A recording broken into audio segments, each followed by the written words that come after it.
Cette paracha magnifique de Vaishlach, c'est une paracha que en vérité on peut étudier. Je crois que de chaque passouk on peut en faire un cours entier de conscience.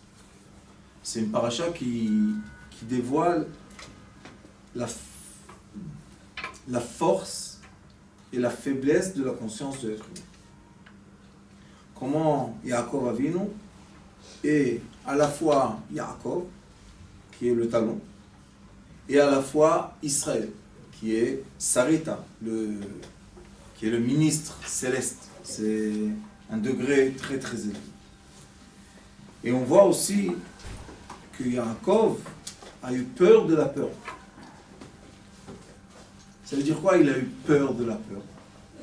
Yaakov Avinu ne sait pas vraiment si Esav existe.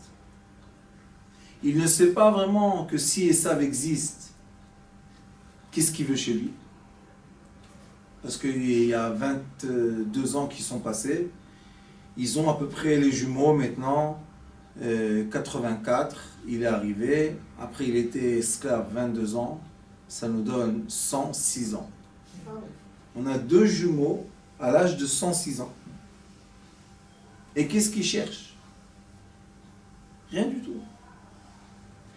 Et là, on peut étudier, vous allez voir dans les psukim, qu'en effet, l'être humain crée sa vérité. C'est quoi créer sa vérité? C'est c'est nous qui créons l'enveloppe qui nous entoure, qui est le reflet, on va dire, déformé de la réalité. Comme des lunettes. Chacun de nous, on peut porter les lunettes qu'on veut, voir ou pas voir. J'étais chez l'opticien, il m'a dit « Ah, tu as besoin de lunettes, toi ?» Je dis « Pourquoi ?» Il dit « Voir de loin. » Je dis « Je ne veux pas voir de loin. » De près, je sais lire, il m'a dit « Oui. » Il m'a dit « Non, tu es obligé des lunettes. » Je dis « Il n'y a pas de problème. » Ma femme m'a dit « Prends les lunettes, prends les lunettes. » J'ai dit « Tu veux que je vois de loin ?» Jusqu'à quand je suis arrivé de ne plus voir de loin, c'est pas bien. On a fait les lunettes, Mazal Tov. Ils sont où? Ils sont où? Je sais pas où ils sont. Surtout pas sur mes yeux. J'ai dit Rabbanit, je peux lire Vaishlach Yaakov Malachim Lefanav Esav Achiv Arutz Seir. Ça suffit, qu'est-ce que j'ai besoin encore? Ça y est, j'étais jeune, j'ai vu, j'ai compris que... Il n'y a rien à voir. Si, le monde est très joli, bon Hachem. Dieu a créé un monde magnifique, d'accord? Mais ça y est, elle avait 16 ans, c'était bien, maintenant... On est grand-père, c'est... C'est ce qu'on veut voir. De loin, on n'a pas besoin. Alors, ce qui se passe, quelle est la vérité? C'est que l'être humain déforme, d'après la sensibilité de son cerveau, de son cœur, la réalité en face de lui. Ça s'appelle, quand on étudie le moussard, c'est quoi le moussard? Le moussard, c'est... Comment ça s'appelle en français? Éthique ou morale? Morale. Quand on étudie la moralité, on sait que le degré le plus élevé de la moralité, c'est transformer un ennemi en ami. Tout ça, c'est quoi? Quand on étudie aussi, juste une parenthèse, les arts martiaux, la vérité des arts martiaux est quoi? Ne pas utiliser la force. La force est ne pas utiliser la force. Ça s'appelle, quand on étudie les sciences élevées de lumière, ça s'appelle polarité. On veut prendre, chacun de nous, on a du bien et du mal, c'est la vie, et on veut prendre, quand une personne est par exemple malade ou fatiguée ou énervée ou en colère, ça veut dire que sa polarité a changé. On veut prendre le négatif et non pas l'annuler, parce que si on coupe la tête d'une personne en deux, elle est morte la pauvre. Alors qu'est-ce qu'on fait? On change, ça s'appelle changer de sens. On change le sens. Le sens où? Le sens dans le reflet de ma conscience. Vous comprenez ce que je dis? Chacun de nous, on va voir dans les psukim bientôt au Shmot, chacun de nous est paro, on est Pharaon derrière, Oref, et on est Yosef, et Moshe. Moshe, c'est quoi? Panim el panim. Moshe veut dire le visage. Pharaon veut dire la nuque. Qu'est-ce qu'il y a entre eux? Il est écrit dans le pasuk où l'Ari Akadosh dit Ani ichbadeti et lev paro, ani Hashem. C'est moi, Akadosh Baruch Hu, qui a créé toujours les polarités. J'ai créé Pharaon qui est la nuque, et j'ai créé Moshe Rabbeinu qui est le visage. Mais en effet, ce sont deux forces qui sont les mêmes. Moshe Rabbeinu, qu'est-ce qu'il a fait? Comme il est écrit qu'au début il a tué l'Égyptien, et après il était le roi de Couche, de l'Afrique, et après il était 40 ans chez Yitro, il était 10 ans dans un puits, et après il est sorti à 80 ans, il est sorti pour aller sauver le peuple d'Israël. Mais au début, Moshe Rabbeinu, c'est quelqu'un de gentil ou pas? Non. Il a tué. Il a fait la guerre. Mais son essence, elle est gentille.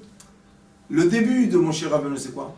C'est pour ça que la Torah dit, c'est quoi la vraie mida? C'est quoi la vraie... Nature. Non, mida. Qualité. C'est quoi? Aujourd'hui, vous m'aidez beaucoup. C'est quoi la vraie qualité de Moshe Rabbeinu? Qu'il était humble. L'humilité. Pourquoi tu dis ça? C'était le roi des rois. C'était le prophète des prophètes. C'était le sage des sages. Il a plein de qualités. Pourquoi tu me dis humble? Parce que la Torah veut nous enseigner ce que Yaakov nous enseigne. J'ai été dans une polarité négative et j'ai réussi de transformer la polarité en positif. Le lendemain du message que Yaakov a reçu, qui va rencontrer son frère qui a 400 soldats avec lui, et en effet, son frère, il est écrit dans le Midrash, il ne savait même pas que Yaakov arrive, il est parti chasser comme il a l'habitude, et c'est lui qui a fait 22 ans qui Boudorim avec Yitzhak, c'est pas Yaakov, c'est le frère Esav. Lui, il ne pensait pas du mal de son frère puisqu'il ne savait pas qui venait. Qui s'est préparé à une guerre, il s'est préparé à donner des cadeaux, et qui s'est rentré une phobie incroyable? Yaakov avait nous. Et quand je vous dis une phobie, c'est une vraie. Plein de fois, Yaakov a eu peur de rien. Il a eu peur de Lavan. Lavan lui a dit que si tu veux, tu es mon frère, je te donne ce que tu veux. Quand il lui a dit, la semaine dernière, vous vous rappelez, quand il a dit je te donne, il a dit je veux pas, je te donne, je veux... À la fin, il lui a dit je veux rien du tout. Alors pourquoi tu as demandé? On voit que c'est des phobies. Yaakov, c'est le seul patriarche qui nous montre la faiblesse et la force. C'est le seul qui est Yaakov, Israël. Vous comprenez? C'est un patriarche. Normalement, quand lui, il a perdu, regardez comment c'est. Lui, il a perdu Yosef, il est resté en vie. Yitzhak a perdu Yaakov, il est resté en vie. Abraham a perdu Yitzhak, il est resté en vie. Mais le seul qui a pleuré, qui s'est comporté comme un être humain, ni Abraham, ni Yitzhak, Yaakov seul. Il a pleuré sur son fils 22 ans. Il a dit, c'est pas possible qu'il est mort. Il avait raison ou pas? Pourquoi ce Yitzhak n'a pas écrit Yitzhak, Vaifket, Yaakov, Beno, 22 shana, 22 ans. Yaakov était absent 22 ans. Pourquoi il n'a pas écrit une lettre? Yitzhak avait pitié. Vous savez qu'est-ce qu'il a écrit ici? Qu'il va rencontrer son père, il va l'enterrer. C'est la fin de la paracha. On ne voit pas que Yitzhak, mais chez Yaakov va irer de Mitzrayma. El Yosef, il est descendu en Égypte. Il savait que l'Égypte c'était un endroit dangereux de sorcellerie, balagan entier. Non, malgré ça, il est descendu. Pour qui? Vaipol al-Tsavaré Beno, il est tombé sur son fils et qu'est-ce qu'il a fait? Il a pleuré. Alors lui, c'est le patriarche humain. Moi, j'appelle Yaakov le patriarche humain. Pourquoi? Parce que c'est le vrai. Quand il avait besoin de mentir, il a menti. Quand il avait besoin de faire des manipulations, il les a fait. Quand il avait peur, eh bien il dit oui, j'ai peur. Pourquoi tu as peur, Yaakov? Tu as 106 ans. De quoi tu as peur? Parce que quand on était jeune, j'ai triché. Et mon frère avait la haine contre moi, il a envoyé son fils me tuer. Eliphaz, c'était le fils de Esav, qui est venu tuer Yaakov. Yaakov lui a dit, prends l'argent, prends tout, Ani Chashuv Kemet, celui qui est pauvre est comme un mort. Alors il a tout ramené à Esav, et ça a calmé Esav. Mais chez Yaakov, est-ce qu'il s'est calmé? Non. Il a toujours eu peur, toujours eu peur. Vous savez qu'est-ce qui est écrit dans la Haftara? Regardez, dans la Haftara, il est écrit un grand secret. Il est écrit Vaï Yaakov le'esh, ve'Yosef la'ava, ou Bet Esav le'kash. Ça veut dire quoi? Que Yaakov, c'était du feu, mais ce n'était pas les flammes. Et il a fait naître un Yosef. Et quand Yosef, il a rencontré Esav, qu'est-ce qu'il a fait? Il n'a pas mis sa mère en avant. C'est Yosef qui s'est mis en avant. Il a caché sa mère, il lui a dit à Esav, imaginez-vous, Yosef il a à peu près 6 ans, Esav il a 106 ans. Qu'est-ce qu'il lui dit? Toi, tu ne vas pas mettre tes yeux sales sur ma mère. C'est ton oncle. Et il a dit, et si tu t'approches, je te brûle. Vous savez c'est quoi Yosef? Yosef, c'est des flammes, il brûle, il n'y a pas de problème. Qu'est-ce qu'il a fait ça? Aucune réponse de ça. Ils ont passé, le troupeau a passé. Donc Esav, est-ce qu'il voulait ou il ne voulait pas? Regardez Rachel.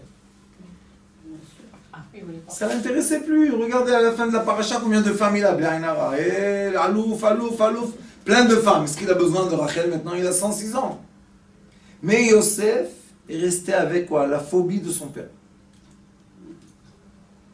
Et c'est pour ça que quand il s'approche de Esav, il cache sa maman.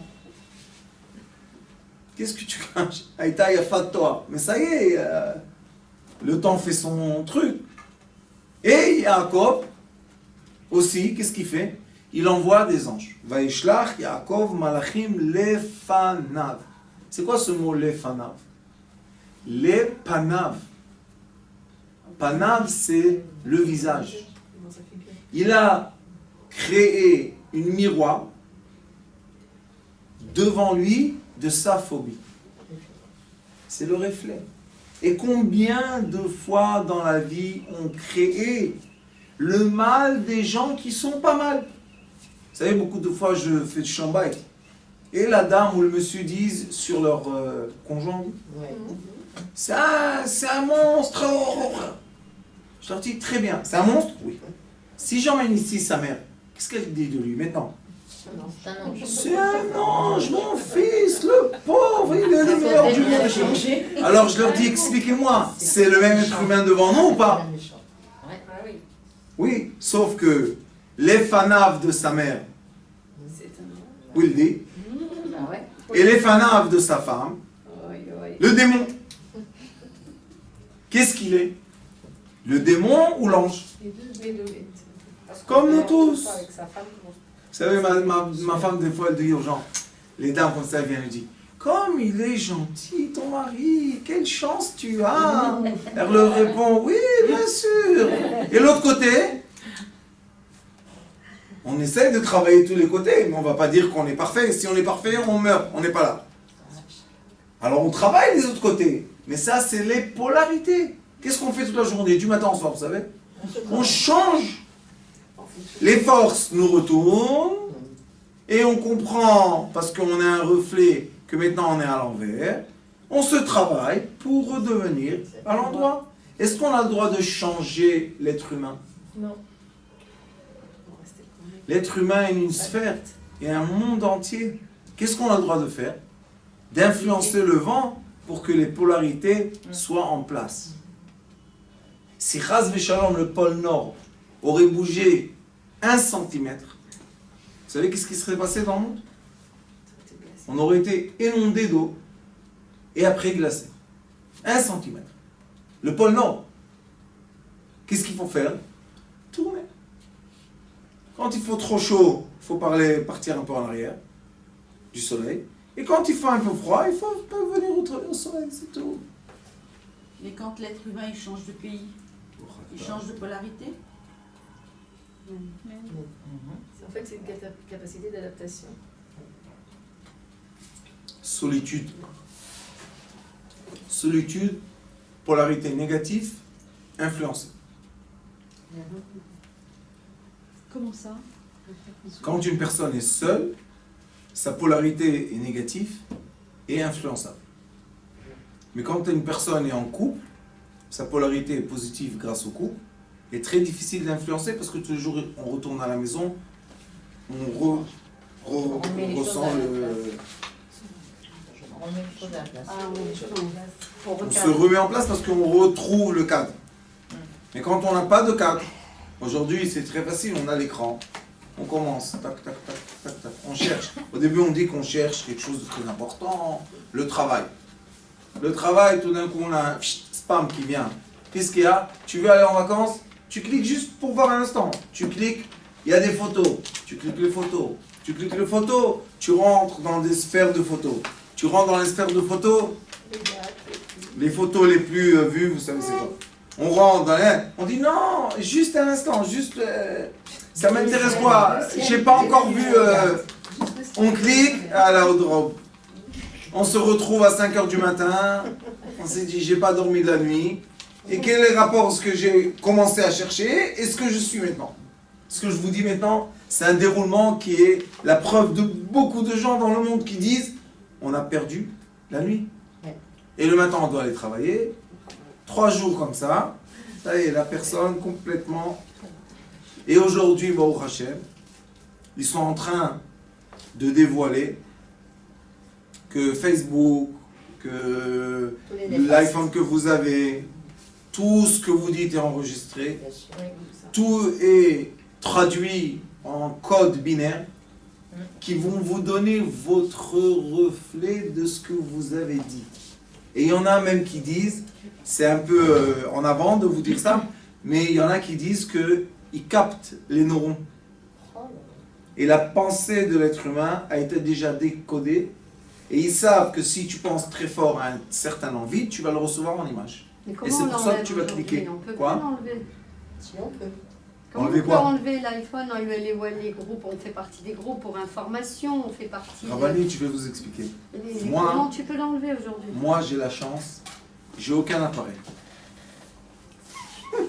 Vous savez, quand on va au tribunal, C'est ça la vraie liberté. et ils vous testent comme ça, je leur dis, je suis propre. Pourquoi? J'ai aucun appareil. J'ai ni iPhone, ni phone, ni téléphone. D'accord. Silence. Attendez, il y a des gens qui vont vous dire, ce monsieur est complètement fou. Comment il vit sans connexion? Vous avez raison. Ma folie. Il y a un temps pour se connecter, il y a un temps pour... Bah oui. Oui, exactement. On se J'ai connecte pas quand on a un envie. smartphone, j'ai pas besoin. Ben voilà, moi aussi, j'ai pas. Il va bien Mais quand- Oui, mais voilà, il y a des cours, il y a des... J'en veux pas. Aujourd'hui, Rabani, je ne vais pas vous dire que je ne suis pas content que Baruch Hashem, il y a plus que 200 000 personnes qui vont regarder et étudier mes cours. Voilà. Je suis très content. Mais Voilà. pourquoi ils regardent mes cours? Parce que moi, ma Torah, elle est, ou ma sagesse, elle est instruite de livres comme ça, et d'êtres humains. Je ne rentre pas dans c'est possible, c'est pas possible, c'est possible, c'est pas possible, on va C'est chercher. maladie, c'est maladie. Pas à droite, pas à gauche, Oui, et les magasins, politique. les machins. Qu'est-ce que tu veux chez moi en D'accord, mais politique? nous, on a Alors, besoin de cet instrument. Non. j'ai pas dit que non, mais juste pour comprendre Moi, j'ai besoin de rien. que l'instrument, Non plus. écoutez ce que dit la dame, c'est sage. L'instrument aujourd'hui reflète nos paroles, nos actions, ce qu'on écrit et ce qu'on pense aujourd'hui déjà. Ils ne le disent pas encore, mais ils ont dit déjà que les neurones vont être détectés et on va avoir du reflet de neurones. Je sais, il y a un livre qui a été traduit en hébreu, il s'appelle Atidosh et la moire, le futur du cerveau. Et là-bas, un certain auteur qui recherche, qui fait des recherches, tout ça, il explique que le cerveau aujourd'hui, c'est le membre dans le corps humain ou l'organe dans le corps humain qui est le plus travaillé et recherché. Ils ont raison. Ils veulent savoir ce qu'on pense. Pourquoi? Pour être les maîtres de nos pensées. Non, pour diriger nos pensées, mais ça se passe déjà. Je C'est sais. déjà Il- actuel. Oui, mais encore, on peut s'asseoir comme ça et étudier. Mais si, par exemple, je vais faire un spin dans Internet, je vais dire Rav Schneider, c'est un monstre, C'est ça. ça va être vite. C'est vrai. Est-ce que quelqu'un a continué à lire ce qui est écrit en bas? Ça a été la première phrase. Et on continue la page. On dit, ah bon, celui-là, tchic, négatif. Celui-là, il va faire positif. Celui-là, négatif. Et on perd notre vie. C'est quoi la vie? La vie, c'est les contacts humains. C'est sûr que c'est pas Parce que seulement dans le contact humain, on a 5 sens devant 5 sens qui se parlent. Mais Yaakov Avinu, qu'est-ce qu'il a fait, vous savez? Il a eu un écran. Vaishlach malachim, des lumières, devant lui. C'est exactement l'écran d'aujourd'hui. Lui, dans sa tête, dans son inconscient, il avait une phobie de son frère. Il était sûr que son frère voulait le tuer. Son frère ne voulait pas le tuer. La preuve qu'il s'est approché de lui. Donc ils étaient contact, corps à corps. Il aurait pris un couteau, il lui aurait mis dans le ventre. C'est fini, qu'est-ce qu'il y a de... Ouais, mais alors pourquoi que lui, il avait senti que son frère voulait le tuer, qu'il avait cette phobie-là? Parce que Yaakov Avinu, Son père, son péché. premièrement dans le ventre, C'est ça. il a attrapé Par le le talon. Ça veut dire qu'il voulait tuer son frère. Après, quand son frère il est venu fatigué, il lui a dit, signe-moi que tu me donnes Droit d'aînesse. le droit Ah d'aînesse. oui. Et après, quand il y a eu les brachot de Yitzhak, il a dit à sa mère, il va me maudire. Elle lui dit, t'inquiète pas, je prends sur moi. Donc Yaakov avait non. Bah oui. Excusez-moi, mais c'était une personnalité un peu spéciale quand même. Ben, Yaakov, ça veut dire tordu. Yaakov, ça veut dire talon, pas tordu. Ah, le talon. Le talon, il était Il était Très bas. Très bas, ouais. Et le Zohar HaKadosh dit, Yaakov Avinu, qui t'a donné la permission de te vendre en esclave? Tu es le fils d'Abraham Yitzhak. Qu'est-ce que c'est ça? Tu te vends en esclave? On t'a pas envoyé là-bas pour être un esclave. Mais qu'est-ce qu'il dit Yaakov? Si je vais être un esclave, comme l'esclave, il appartient à son maître. Maintenant, Esav ne veut plus me... Il n'a plus rien avec moi puisque j'ai été acheté par Lavan. Mais on voit qu'il a été acheté 14 ans. Et après, il ne voulait plus être esclave. Alors qu'est-ce que tu nous dis que j'ai un esclave? Ça, c'est l'être complexe. Et Yaakov, ce que j'aime, qui je suis, moi, rien du tout, mais ce qui est beau dans les parachutes de Yaakov, et aussi Yosef, vous allez voir que Yosef aussi, c'est une personnalité complètement complexe. Ce qui est beau, c'est qu'il nous montre le processus. Et quand l'être humain sait qu'il y a un processus de détourner les forces polaires, moi je pense que c'est un grand cadeau.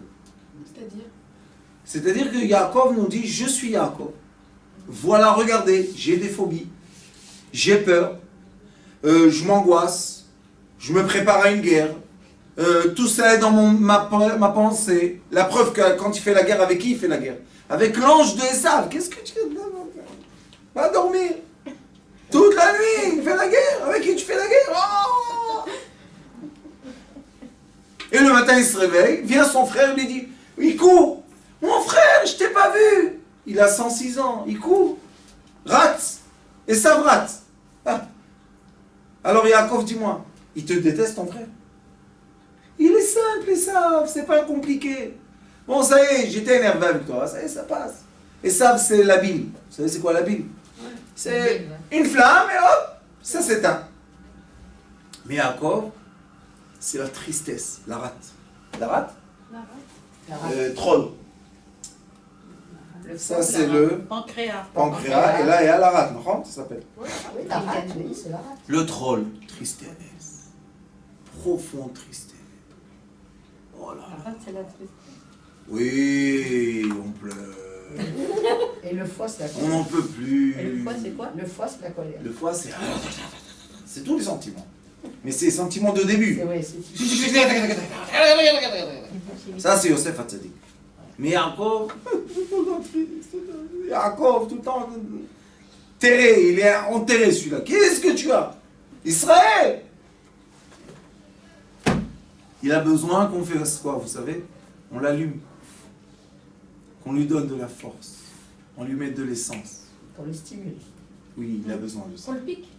On est tout le temps, il a besoin. Qui lui fait ça? La naissance de Yosef. Deux. Yosef. Yosef. Quand Yosef Hatzadik naît, Yaakov comprend qu'il doit sortir de l'esclavage. Pourquoi? Parce que Yosef, c'est un roi.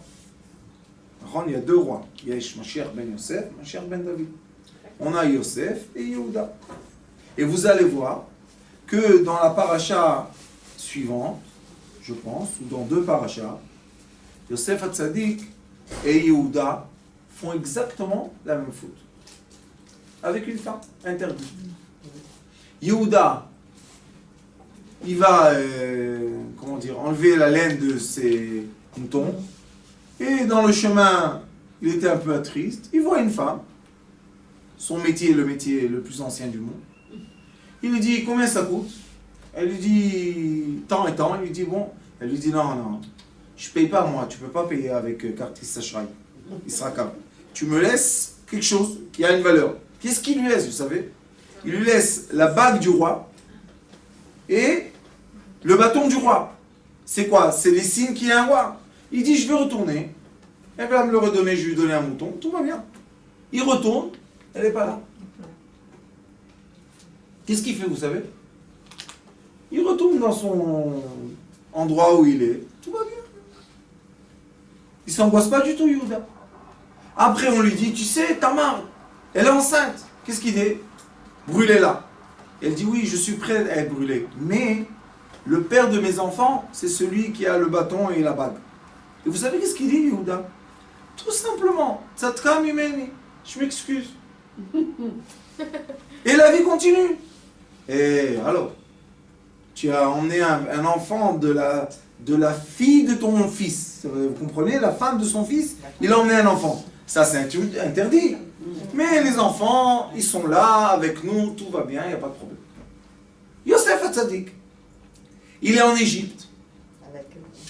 La femme de Potiphar n'était même pas sa femme, parce que là, le Rambam Akadosh explique que là-bas, ils étaient homme avec homme, femme avec femme. Ça s'appelle dans la Torah Mesalselet, une femme avec une femme, et l'homme avec l'homme. Qu'est-ce qu'il fait, Yosef? La femme, celle qui l'envie.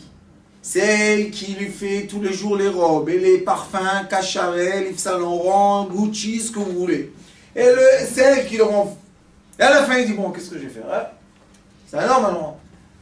Il ne fait même pas la faute. Vous savez pourquoi? Parce qu'il y avait le visage de son père. Shalom Ima. Vayar Yosef et Diukan Aviv. Qu'est-ce qui s'est passé? Vaishlach Yaakov Malachim lefanav. Yosef roe Diukan Aviv. Qu'est-ce qui se passe? Yosef revoit le reflet de son père. L'explication très simple. Et quoi?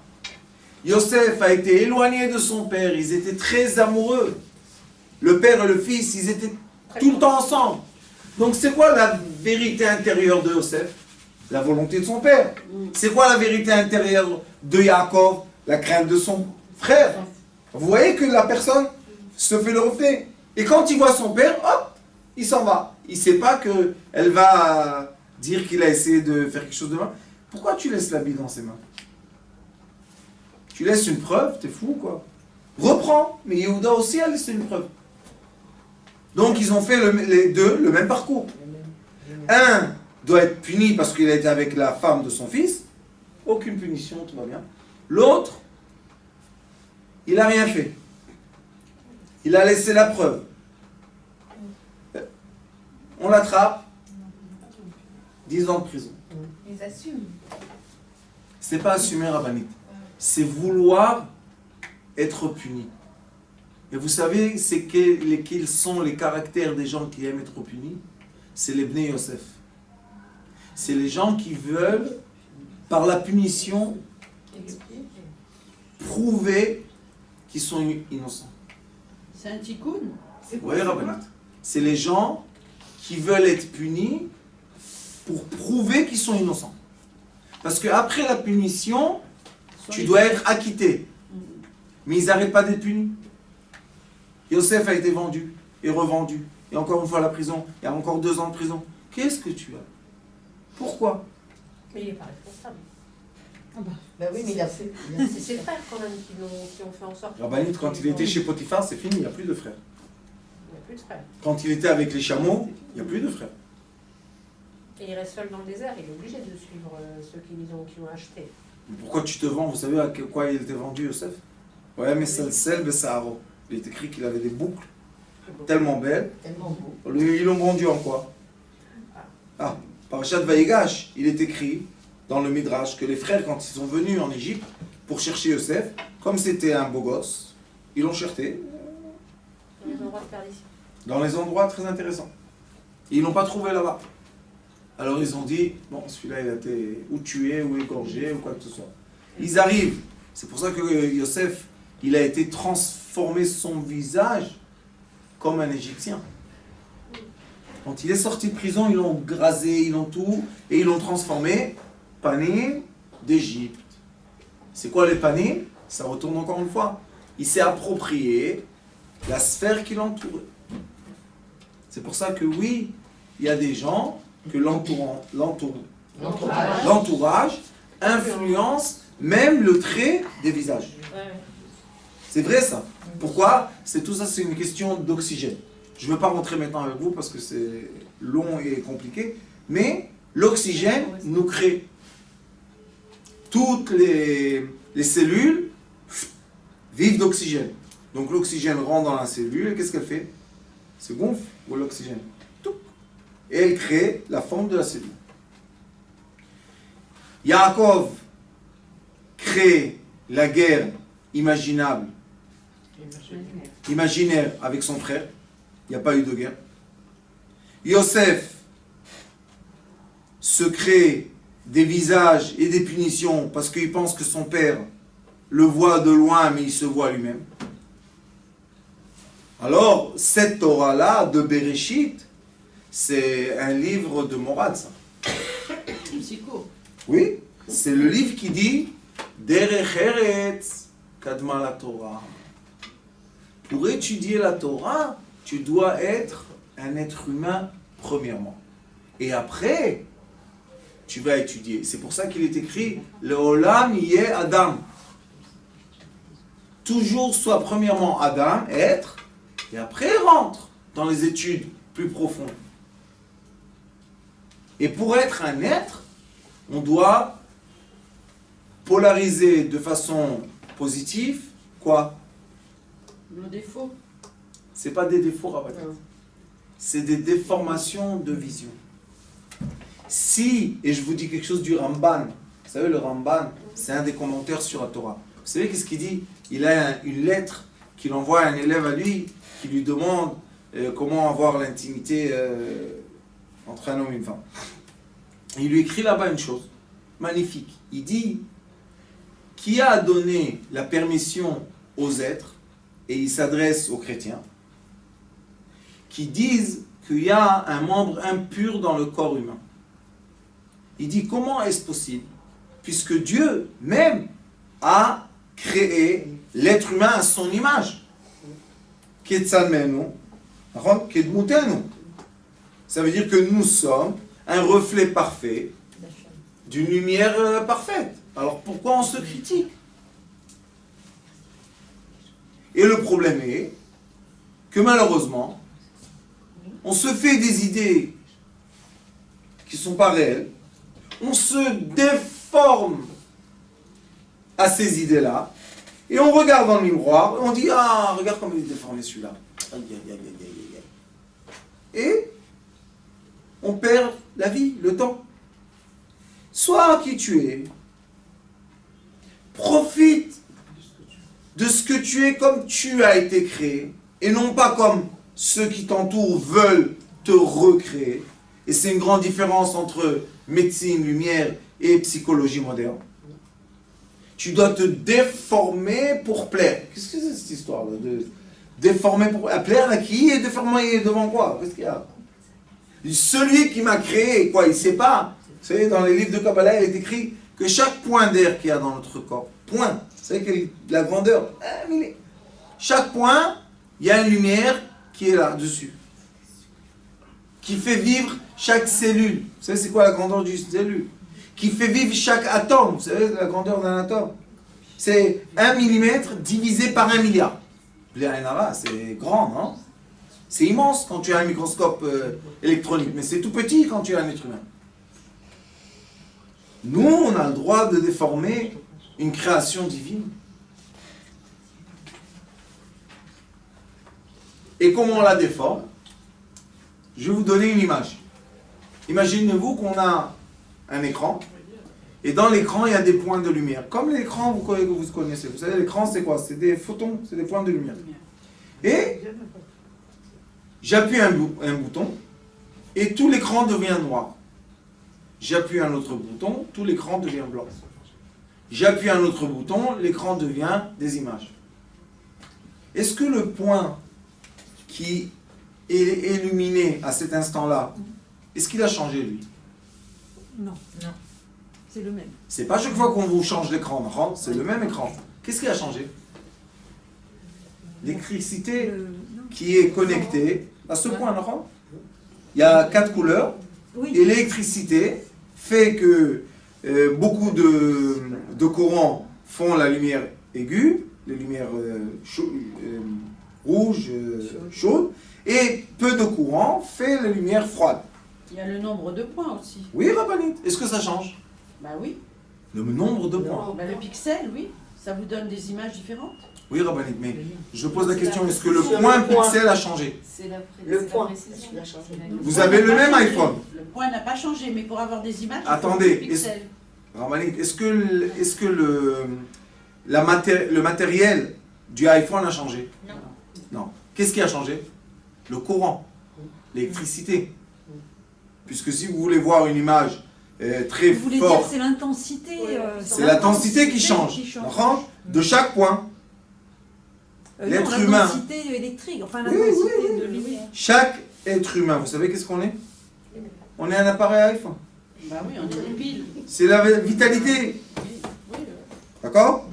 Maintenant, l'intensité de mes pensées crée quoi? l'énergie. Le reflet de ce que vous voyez. C'est ça. Si je suis... Qu'est-ce que tu comprends pas, Armand? Non, la dernière phrase, l'intensité de mes pensées. L'intensité de tes pensées, ou de ce que tu penses que les gens pensent de toi, c'est eux qui vont faire ton reflet. Alors, ça veut dire, à l'inverse, dans le positif, ça veut dire qu'il faut penser quoi alors? Oui. Quand tu es entouré de gens positifs, et de gens qui savent te dire tes qualités, et non pas toute la journée les déformations, on sait qu'on a le nuque, on le sait. Ah, khalas, combien on va parler du nuque? Il n'y a rien d'intéressant. Il n'y a rien. Mais devant, il y a là-bas, il y a les pérotes, il y a les yeux, il y a le regard, il y a les sourcils, il y a le front, il y a comment ça s'appelle ça? Les joues, il y a la bouche, il y a les dents. Combien la Torah parle du visage de l'être humain? Vous savez combien? Plein. Shlomo Amelech, plein. Panim, Yaher Hashem panav elecha. La bracha des Kohanim, panim, le visage. Tout le temps visage. Qu'est-ce que tu veux chez nous et paro? Ça y est, on l'a compris. Et ça, Yaakov nous explique par son vécu. Vous savez c'est quoi d'être Yaakov? De dire voilà, je vous dévoile mon vécu. Normalement, il devait cacher tout ça, c'est pas grande kavod. Mais au contraire, Yaakov dit écoutez, par mon vécu, vous allez étudier la psychologie de l'être. Et c'est pour ça qu'il est écrit Vaishlach Yaakov Malachim Lefanav. Malachim Shelmi, il dit Rashi, Malachim Mamash. Des anges vraiment, ces anges à lui. La lumière qui sort de nos yeux, c'est elle qui va créer, on dit en Kabbalah, tous les récipients. Qui vont faire quoi? Qui vont faire le reflet des lumières qui sortent des yeux et qui retombent dans les yeux. Alors qu'est-ce que je vois devant moi? Ce que je me projette, on pense. Ce que je pense. Simple. Il y a une dame, on va faire une petite histoire au milieu. Il y a une dame qui est venue chez moi, elle avait le cancer. Et elle m'a dit, je veux que tu me guérisses sans opération. J'ai dit, il n'y a pas de problème. Mais ton mari, qu'est-ce qu'il veut? Elle m'a dit, mon mari ne croit pas à ça, il veut une opération. Vous savez qu'est-ce que je lui ai dit? Fais l'opération. Mais tu vas. Le plus important, c'est la guérison, c'est pas l'opération. L'opération, ça prend quoi? 1 heure, 2 heures, 3 heures? Mais après, il y a une vie entière. Tu veux sortir de cette maladie et toute ta vie, ton mari va te faire comme ça? Non. Tu vas être déformé complet. Fais cette opération. Si tu crois à la médecine lumière, l'opération ne peut pas faire de mal. Ça y est, ils ont enlevé, tout va bien. Vous savez qu'est-ce qu'elle a fait? Elle a dit, tu sais quoi, peut-être le Rav a raison. On essaie. 30 ans de mariage qui ne marche pas tellement, il faut chercher quelque chose d'autre. Elle est rentrée dans l'opération. Avec la pensée, je lui ai dit, quand tu rentres dans l'opération, dans ta tête, tu dis tout le temps, je t'aime, je t'aime, je t'aime, je t'aime. Je fais tout ça pour toi, parce que je t'aime, mon mari.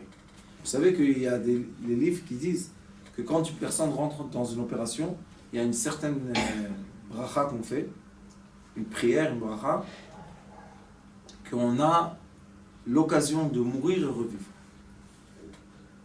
Vous savez ça? Quand on est très très malade, on touche la mort. Alors on dit merci de la maladie, de quoi? De m'éliminer dans une sphère et me refaire apparaître dans une autre sphère. Ça c'est un cadeau immense. Pourquoi? Parce qu'il y a des sphères qu'on ne peut pas changer la polarité. C'est trop lourd. Alors qu'on va tenir le poids 10 ans, laisse tomber, ça y est. Quelqu'un d'autre prenne le poids. Toi, qu'est-ce qu'elle a fait? Elle a fait anesthésie générale, c'est comme la mort. Vous savez, elle s'est réveillée. Elle m'a dit, la première chose que j'ai dit quand j'ai ouvert les yeux, j'ai dit, je t'aime, je t'aime, je t'aime, je t'aime, je t'aime, je t'aime, 8 fois mon mari. Je dis, pourquoi? Il m'a dit, parce que pendant toute l'opération, dans ma tête, j'avais seulement cette phrase-là, que je dois aimer mon... Pourquoi je vis? Pourquoi je suis là? Depuis, un couple, on ne peut pas les séparer. La colle, 3 secondes. Bon, sépare-toi un peu. Il ne peut pas se séparer. Pourquoi? Parce qu'elle a recréé une sphère. Que dans cette sphère, son mari est le plus beau du monde. Est-ce que c'est vrai ou pas? À ses yeux. Bien sûr que c'est vrai. Vous rigolez, Rabbanit, c'est écrit dans le Talmud, Masechet Kiddushin. Qu'est-ce qu'il est écrit? Que quand on vient à un mariage, on doit dire Kala, Na'a, Vachasuda. Alors les sages ils disent, à tes yeux, elle est Na'a, Vachasuda, est-ce qu'elle est belle? Non. Ah, pourquoi tu mens? C'est interdit de mentir. C'est écrit dans les 10 commandements. L'od et shaker. Qu'est-ce qu'ils disent, vous savez? L'od et le shaker. C'est pas un mensonge. Aux yeux de son mari, elle est belle. Pourquoi? Comment? On ne pose pas de questions. Pourquoi on ne pose pas de questions? Il la voit belle. Parce que c'est quoi? C'est pas seulement sa polarité. C'est la deuxième partie de l'ensemble. C'est le bonheur parfait d'être amoureux de sa femme. Ou être amoureux de son mari. C'est le bonheur. Pourquoi? Parce que l'amour, ça c'est soudé avec des atomes et des molécules. Et maintenant, il n'y a pas de problème. Ça bouge. Des fois en haut, des fois en bas, des fois ensemble, des fois en arrière, des fois en avant. Mais ensemble. Et quand on est tout seul, vous savez qu'est-ce qu'ils disent les sages? Quand on est tout seul, on n'est jamais seul. Ça, c'est japonais, on dit à la bahti. Ça... On préfère d'être ensemble que d'être tout seul et ensemble avec les marionnettes. Alors Yaakov Avinu nous dit, j'ai tout fait pour faire quoi? Pour me préparer au pire. Combien de gens, vous savez, en Angleterre, après la Deuxième Guerre mondiale, c'est vrai ce que je vous dis, après la Deuxième Guerre mondiale, ils ont dit que Hitler avait préparé la première bombe atomique. Et les Anglais, toujours ont eu peur de l'Europe. Vous voyez, maintenant, ils se sont encore une fois séparés. Il y a une peur, il y a une phobie des Anglais, comme c'est une île, des îles devant l'Europe, ils ont toujours une peur, une crainte. Alors, ils ont dit que jusqu'aux années 60, la bombe atomique sera déjà au moins une fois appliquée. Comme il y a eu les Américains qui ont jeté sur. pendant la Deuxième Guerre mondiale. Ils ont eu peur. Vous savez qu'est-ce qu'ils ont fait? Une phobie en Angleterre des miklat, comment on dit, des abris anti-nucléaires souterrains. Il y a là-bas du manger, il y a là-bas de l'eau, il y a là tout ce que vous voulez. Mais ça fait 50 ans que les gens sont dans les abris nucléaires dans leur tête, mais la bombe atomique, vous savez, il y a aujourd'hui des bombes beaucoup plus efficaces. Ils continuent à nous dire la bombe atomique, mais on s'en fout de la bombe atomique. Il y a des bombes électriques beaucoup plus efficaces et qui ont été approuvées par, je ne me rappelle plus comment ça s'appelle, Genève, par les accords de Genève, et on peut les utiliser. C'est beaucoup plus dangereux que la bombe atomique, parce que ça détruit seulement le corps humain. Oui, ça laisse place. Tout reste en place, et le corps humain, excuse-moi, qu'est-ce qui se passe? J'ai un pied là-bas, une jambe là. Alors dites-moi quelque chose. Des gens qui sont rentrés la phobie de l'abri nucléaire, et ils vivent encore avec nous. Ils vivent ou pas? Non, ils vivent pas.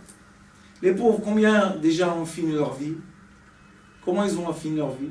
La conscience dans un trou noir en dessous de la terre. C'est pas une phobie, ça. Au lieu de dire aux gens, tout va bien, il y a la paix, s'il y a des petits attentats, des petits trucs, c'est la vie, on ne peut pas les éviter. C'est tout. Vivez votre vie. Sortez des phobies. Et là, Yaakov nous dit, Comment ça se fait que Yaakov, avec toutes les phobies qu'il avait, avec toutes les peurs qu'il avait, qu'il est passé au travers? oh, pas à travers. Il a réussi à surmonter. C'est ça la beauté. Oui. C'est ça ce qui est Moshe Yaakov. Comment Que ça ce se fait Yaakov-là, qu'il n'a pas manifesté ça? Parce que pourquoi? son frère, il l'a pas tué, il n'a pas voulu le tuer. Non, Rabbanit, écoutez le problème. Le problème, c'est que Yaakov avait peur de Esav. Mais en effet, Esav n'avait rien à faire avec lui. Qu'est-ce qu'ils s'en foutaient de lui? S'il voulait le chercher, comme Yaakov est venu en Eretz Canaan, quoi, Esav ne pouvait pas aller chez Lavan, qu'est-ce que je te... Quoi? Il y a seulement, on l'allait comme ça, il n'y a pas. La preuve que Eliphaz l'a trouvé là-bas. Alors, C'est dans ma tête que ça se passe. Il avait une phobie. c'est pour ça que c'est écrit les fanav. C'est quoi les fanav? Panav. Devant son visage, il a créé une phobie. Et il a eu comme un écran devant lui. Esav est devenu un monstre. Mais Esav est ton frère jumeau. Quel monstre? La même chose. Et après, qu'est-ce qu'il dit? Regardez qu'est-ce qui se passe.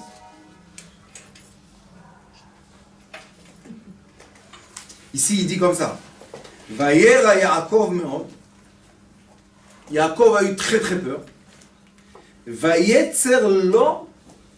Il s'est, etzer, c'est quoi? Il s'est compressé lui-même. Vayachat setam. Tellement il s'est compressé, qu'est-ce qui s'est passé? Il s'est divisé en deux. Parce qu'il écrit Vayetzer Vayachatz, Mazechatz, Mechetzi. Qu'est-ce qui se passe quand je plie quelque chose très très très très fort à la fin? Qu'est-ce qui se passe? Je le déchire. C'est ce qui s'est passé avec Yaakov. Il a eu tellement peur que tout son troupeau s'est déchiré en deux. Il a eu la force de la séparation qui s'est un peu impliquée. Et la séparation, c'est le sitrach. C'est pas le bien. Quand on veut le bien dans la vie, on doit être unis.